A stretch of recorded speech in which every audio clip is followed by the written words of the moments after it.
ডাকসুর যে নতুন বিপিএ সাদিক কায়ুম তাকে দেখলাম পূজা অনুষ্ঠিত হওয়ার দুর্গাপূজা অনুষ্ঠিত হওয়ার আগের দিন গিয়ে জগন্নাথ হলের যে পূজা মণ্ডপ সেগুলা পরিদর্শন করতেছেন এবং দেখতেছেন বিভিন্ন পোলাপাইনের সাথে বিভিন্ন ছেলেপেলেদের সাথে কথা বলতেছেন। এখন চিন্তা করতে পারেন যে ঢাকা বিশ্ববিদ্যালয়ের যে জগন্নাথ হল রয়েছে সেই জগন্নাথ হলে ডাকসু নির্বাচনে মাত্র 10টা ভোট পেয়েছিলেন, মানে 10টা ভোট পেয়েছিলেন, বাকি সবগুলা ভোট গিয়েছে আপনার আবিদের কাছে, যেটা বিএনপির ছাত্র সংগঠন ছাত্র দলের কাছে।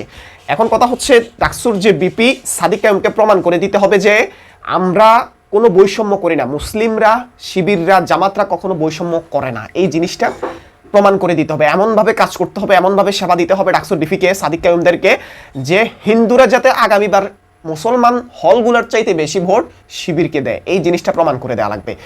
যত ধরনের সেবা আছে সবচেয়ে বেশি সেবা দেওয়া লাগবে জগন্নাথ হল সহ হিন্দুদের যে আছে, হিন্দুদের যে হলগুলো আছে এগুলোকে অগ্রাধিকার দেওয়া লাগবে। হিন্দুদের মনে যে মুসলিমদের সম্পর্কে যে বাজে ধারণা, বৈষম্যমূলক ধারণা, সেই ধারণা পুরোপুরি পাল্টে দিতে হবে এবং সবার আগে সেবা দেওয়া লাগবে জগন্নাথ হল সহ হিন্দুদের যে অন্যান্য ধর্মাবলম্বীদের যারা আছে তাদের নিরাপত্তা, তাদের সাথে ভাষা ব্যবহার, আচরণ, সেবা সবকিছুর মান যাতে মুসলিমদের জন্য যেভাবে করা হয়, মুসলিম হলগুলোর জন্য যেভাবে করা হয়, অন্যান্য শিক্ষার্থীদের জন্য যেভাবে করা হয় তার চাইতে একটু যেন বেশি করে, এবং কি তারা যেন আমাদেরকে মুসলিমরা যে বৈষম্য করে না, মুসলিমরা যে একটা আত্মসম্মানের একটা জাতি, একটা বৈষম্যহীন একটা জাতি, এই জাতির ইতিহাস গৌরব যে অন্যরকম চমৎকার, এটা প্রমাণ করে দেয়া লাগবে। ডাকসুর বিপি সহ ডাকসুর আরও যারা আছে তাদেরকে সবচেয়ে বেশি কাজ করা লাগবে এই জগন্নাথ হল সহ এইসব হলগুলোতে, তাদের প্রমাণ করে দেয়া লাগবে, তাদের কাছে আপনার গ্রহণযোগ্যতা বাড়ানো লাগবে।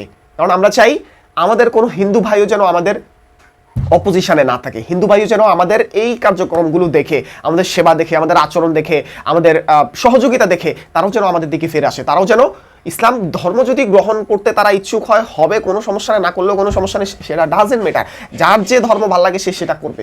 তবে মুসলিম, শিবির, জামাত এই যে বিষয়গুলো বিগত 17 বছর একটা আমাদের মন মাইন্ডে একটা বাজে ধারণা সৃষ্টি করেছিল, এই বাজে ধারণা থেকে আমাদেরকে বের হয়ে তাদের জন্য সেবার জন্য সর্বোচ্চ সেবা দিয়ে কাজ করতে হবে। এবং আমরা ইতিমধ্যে জেনেছি যে জগন্নাথ হলে চিকিৎসা সেবা চালু হয়েছে, যেটা অন্যান্য হলে এখনো চালু হয় নাই। তো এইরকমভাবে দারুণভাবে উদ্যোগ নিতে হবে এবং ভালো কাজ করতে হবে যে শিবির কারোর সাথে বৈষম্য করে না, জামাতের ছাত্র সংগঠন হিসেবে শিবির কারোর সাথে অন্যায় করবে না, কেউ আমাকে ভোট না দিলেও আমি তার বিপি, কেউ দিলেও আমি তার বিপি, এবং আমার যে দায়িত্ব, আমার যে কাজ, আমার যে কর্তব্য সেটা আমি পালন করে যাব এবং করছি এবং আগামীতেও করব।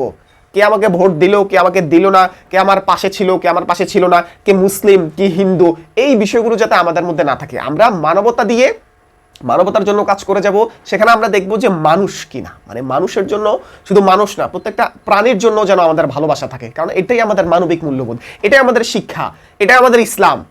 আমরা কোনো প্রাণীর প্রতিও, মানুষ না, মানুষ তো অনেক উপরের স্তরের, কোনো আপনার প্রাণীর প্রতিও যেন আমাদের নির্দয় আচরণ, বৈষম্যমূলক আচরণ এগুলো যাতে না হয়। আমরা সবসময় আমাদের মানবতার মূল্যবোধ দিয়ে সব কাজ করে যাব। সে আমাকে ভোট দিল নাকি দিল না, সে আমার পাশে ছিল কি ছিল না, ওই বিষয়টা আমাদের দেখার দরকার নেই। আমরা আমাদের দায়িত্ব কর্তব্য মানুষ হিসেবে, মানবিক দায়িত্ব হিসেবে, আমাদের যে দায়িত্ব, সে দায়িত্ব থেকে আমরা আমাদের কাজ করে যেতে হবে। এটা হচ্ছে আমার সাইকোলজি, এটা হচ্ছে আমার দৃষ্টিভঙ্গি, এটাই আমি চাই এবং আমরা চাই, আশা করি। এবং শিবির এবং জামাতও আমি আশা করছি এই কাজগুলোতে তারা এভাবে কাজ করবে। আমরা দেখেছি যে বাংলাদেশের অসংখ্য জায়গায় জামাত এবং শিবিরের এই কাজগুলো দেখে তাদের প্রতি মুগ্ধ হয়ে নিরাপত্তার কারণে বলেন, নিরাপত্তা দেওয়ার কারণে বলেন, সাহায্য সহযোগিতা করার কারণে বলেন, তারা কিন্তু ইসলামের দিকে মুগ্ধ হচ্ছে।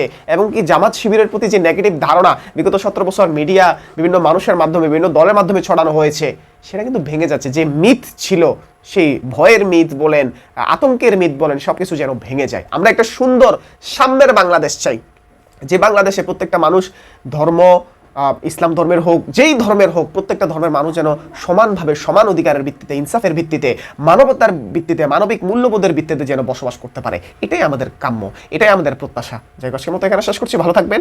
আসসালামু আলাইকুম।